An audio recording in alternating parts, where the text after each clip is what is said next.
weekend? It'll be fun. I'm really excited for Charlotte. I think getting to play there the other a month ago with South Carolina, really, really cool stadium, really cool atmosphere, and all these guys talk about how cool the experience is, so I'm really excited about it. So you're the perfect guy to ask, since most people would agree that the ACC and the SEC are year in and year out the two best leagues. Through a year of play, you've seen it in both places. How do they compare? No, I think they're very similar. Really, really deep teams, really deep bullpens, starting rotations, lineups. Just super, super competitive, and that's why you really want to play in the ACC or the SEC, just because every weekend it's going to be a dogfight, and so I've taken a lot of pride in that. I've had a lot of fun. Parks, how does it benefit you guys that you've played Pitt and Wake before, if it benefits you at all? I think it's just, we're familiar with them. Baseball's a weird game where anything can happen on any day, so we just want to kind of stick to our process and treat each game like it's its own kind of World Series. But I think, definitely it's nice to have a sense of kind of familiarity. How difficult is it to beat a team 4 times in a season, considering you swept them both in the regular season? No, I don't think it's too difficult. I think it's just, you play your game, because each game's different, right? So there's different pitchers, different bullpen guys. Each game's its own kind of separate entity. So I think if we can approach a game like that this week, we could have a lot of success. Parks, what would you say in terms of seeing Vance up close was your, okay, that guy's pretty different moment of different things that he can do? Yeah, I think, there's been countless times this year where he gets on first and then 2 pitches later he's on third. Yeah. And so you don't really realize until you play with him, like, how much he really impacts the game with stuff that doesn't necessarily show up on the stat sheet. Just some of the balls he catches in center are unbelievable. You don't even think twice about. But just him on the base pass causes so much havoc. Like, you saw last week against Duke when Casey bunted, like, the pitcher knew he had to rush because Vance was on second. Right. And so he just can cause a lot of issues for other teams. Speaking of Vance, where were you a couple years ago when he caught the fly ball? Yeah, I was actually in that dugout right there.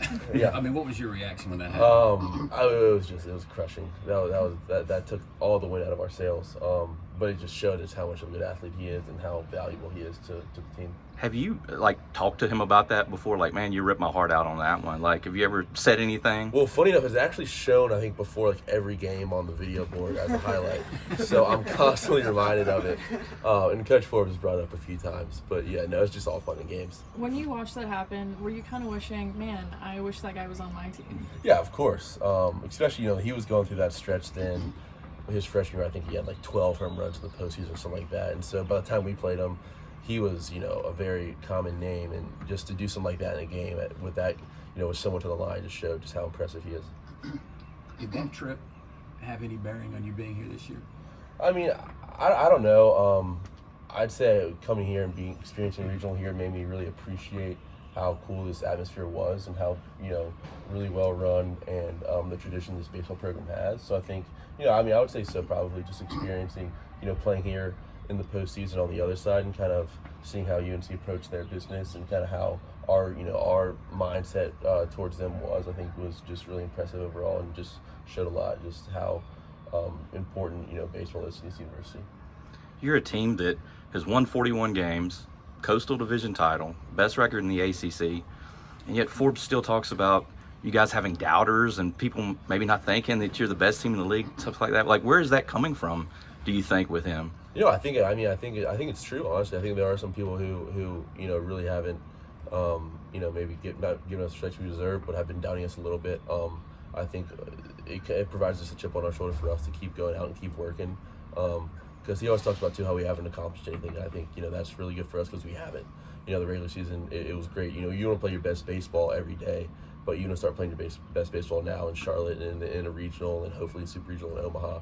So I think it helps kind of just keep us motivated and really know that, what we want is in the future, it's not in the past. 2 more. Is that stuff he's saying to you guys, like that part of the message? Yeah, he just wants to keep us motivated. Yeah. His biggest thing is, if I had to, pick one thing, is just to be process oriented. So just focus on what you can do on a daily basis to get better, to prepare yourself for the game, and if you can, trust your preparation, then the game should be easier. Thanks, Mark. Yep, thank you. Thank you. Yep.